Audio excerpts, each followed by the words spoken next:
ಎಲ್ಲರಿಗೂ ನಮಸ್ಕಾರ.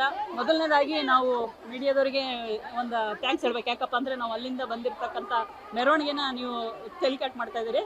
ನಮ್ಮದು ಮುಖ್ಯ ಬೇಡಿಕೆ ಏನಪ್ಪ ಅಂತಂದರೆ ಸರ್ಕಾರದಲ್ಲಿ ನಮ್ಮ ಗೌರವಧನ ಅಂತ ಹಣೆಬಟ್ಟಿ ತೆಗೆದು ನಮ್ಮನ್ನು ಏನು ಕನಿಷ್ಠ ವೇತನಕ್ಕೆ ತೊಗೊಬರ್ಬೇಕು ಅಂತಂದೇಳಿ ನಮ್ಮ ಮೂಲ ಉದ್ದೇಶ ಇದೆ. ಆ ಮೂಲ ಉದ್ದೇಶದಲ್ಲಿ ವಿವಿಧ ಬೇಡಿಕೆಗಳಿದ್ದಾವೆ. ವಿವಿಧ ಬೇಡಿಕೆಗಳಲ್ಲಿ ಮೊದಲನೇದು ಕನಿಷ್ಠ ವೇತನ, ಎರಡನೇದು ನಮ್ಮಲ್ಲಿ ಮಹಿಳಾ ಮತ್ತು ಮಕ್ಕಳ ಅಭಿವೃದ್ಧಿ ಇಲಾಖೆಯಲ್ಲಿ ಏನು ಕೆಲಸ ಮಾಡ್ತಿದ್ವಿ ಆ ಕೆಲಸಗಳನ್ನು ಬಿಟ್ಟು ಇತರೆ ಇಲಾಖೆ ಕೆಲಸಗಳಿಗೆ ತುಂಬ ಕಡೆ ಹಾಕ್ತಾ ಇದ್ದಾರೆ. SIR ಆಗಿರ್ಬೋದು, HNS ಸರ್ವೆ ಇರ್ಬೋದು, ಅಥವಾ ಮತ್ತೆ ಶಾಲೆ ಬಿಟ್ಟ ಮಕ್ಕಳ ಸರ್ವೆ ಇರ್ಬೋದು, ಹೀಗೆ ಹಲವು ಏನು ಸರ್ವೆಗಳನ್ನ ಹಾಕ್ತಾ ಇದ್ದಾರೆ. ಆ ಸರ್ವೆಗಳಿಂದ ನಮ್ಮ ಕಾರ್ಯಕರ್ತರನ್ನ ಕೈ ಬಿಡಬೇಕು ಮೂಲ ಉದ್ದೇಶ. ಮತ್ತು ನಮ್ಮ ಒಂದು ಅಂಗನವಾಡಿ ಕೇಂದ್ರದಲ್ಲಿ ಪೋಷಣ್ ಟ್ರ್ಯಾಕರ್ ಅಂತಂದೇಳಿ ಕೇಂದ್ರ ಸರ್ಕಾರದ ಯೋಜನೆ ಇದೆ. ಆ ಪೋಷಣ್ ಟ್ರ್ಯಾಕರಲ್ಲಿ ತುಂಬ ಎಲ್ಲ ಕಡೆ ನೆಟ್ವರ್ಕ್ ಪ್ರಾಬ್ಲಮ್ ಇದೆ. ಅದು 5G ಮೊಬೈಲ್ ಕೊಟ್ಟಿರೋದ್ರಿಂದ 4G ಮೊಬೈಲಲ್ಲಿ ಏನು ಕೆಲಸ ಮಾಡೋಕ್ಕಾಗ್ತಾ ಇಲ್ಲ. ಹಾಗಾಗಿ ನಮಗೆ ಈ ಎಲ್ಲ ಮಾಹಿತಿ ತುಂಬಲಿಕ್ಕೆ 5G ಮೊಬೈಲ್ ಕೊಡಬೇಕು ಅಂತ ಕೇಳ್ತಾ ಇದ್ದೀವಿ. ಮೂಲವಾಗಿ ಕೇಂದ್ರ ಸರ್ಕಾರ ನಮಗೇನು 2018ರಲ್ಲಿ ನವೆಂಬರ್ 18ನೇ ತಾರೀಕು ಮೋದಿಜಿ ಅವರು ಏನು 1,500 ರೂಪಾಯಿ ಜಾಸ್ತಿ ಮಾಡಿದ್ರು, ಅಲ್ಲಿಂದ ಇಲ್ಲಿವರೆಗೂ ₹1 ಕೇಂದ್ರ ಸರ್ಕಾರ ನಮಗೆ ಹೆಚ್ಚುವರಿ ಗೌರವಧನ ಆಗಿಲ್ಲ. ಹಾಗಾಗಿ ಅದಕ್ಕೆ ನಾವು ಮೂಲ ಬೇಡಿಕೆ ಇಟ್ಟಿರೋದೇನಪ್ಪ ಅಂದರೆ ಕನಿಷ್ಠ ವೇತನ ಮಾಡಬೇಕು. ಎರಡೂ ಸರ್ಕಾರ, ಕೇಂದ್ರ ಮತ್ತು ರಾಜ್ಯ ಎರಡೂ ಸರ್ಕಾರ ಸೇರಿಕೊಂಡು ನಮಗೆ ಕನಿಷ್ಠ ವೇತನ ಕೊಡಬೇಕು ಅನ್ನೋದೇ ಮೂಲ ಉದ್ದೇಶ ಆಗಿದೆ ಹಂಗೆ ಅಂತಂದೇಳಿ. ಮತ್ತು ಅದ್ರ ಜೊತೆಗೆ ನಮ್ಮ ಈಗ ಕೇಂದ್ರ ಸರ್ಕಾರದ ಜೊತೆಗೆ ರಾಜ್ಯ ಸರ್ಕಾರದಿಂದ 3,600 ಹೊಸ ಅಂಗನವಾಡಿ ಕೇಂದ್ರಗಳನ್ನು ತೆಗೆದಿದ್ರು. ಅಂದರೆ ಕೇಂದ್ರದ ಅಂಡರಲ್ಲಿ ಬರಲ್ಲ, ಅದು ರಾಜ್ಯದ ಅಂಡರಲ್ಲಿ ಬರುವಂಥ ಅಂಗನವಾಡಿ ಕೇಂದ್ರಗಳಾಗಿರೋದ್ರಿಂದ ಅವರನ್ನ ನಮ್ಮ ಕೇಂದ್ರ ಸರ್ಕಾರಕ್ಕೆ ಸೇರಿಸ್ಕೊಂಡು ನಮ್ಮ ಕೇಂದ್ರ ಸರ್ಕಾರದ ಸವಲತ್ತು ಏನಿದೆ ಆ ರಾಜ್ಯ ಸರ್ಕಾರದ ಅಂಗನವಾಡಿಗಳಿಗೂ ಕೊಡಬೇಕು ಅನ್ನೋದೇ ನಮ್ಮ ಮೂಲ ಉದ್ದೇಶ.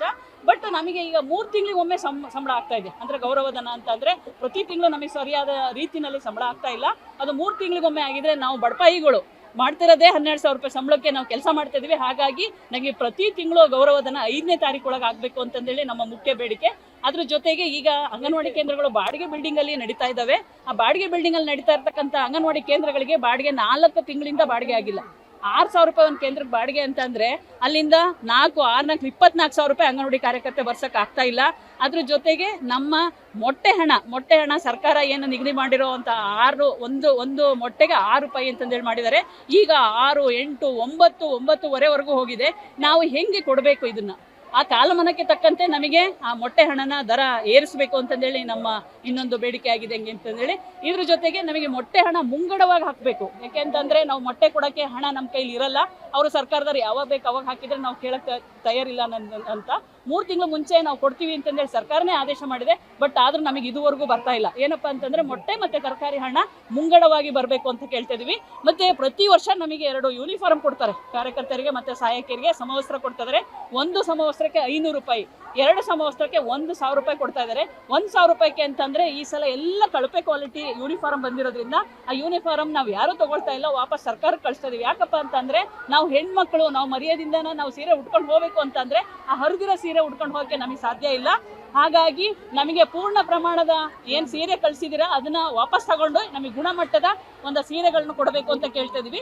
ಇಲ್ಲ ಅಂತಂದ್ರೆ ಅದ್ರ ಜೊತೆಗೆ ನಮಗೆ ID ಕೊಟ್ಬಿಡಿ. ನಮಗೆ ಯೂನಿಫಾರ್ಮ್ ಬೇಡವೇ ಬೇಡ.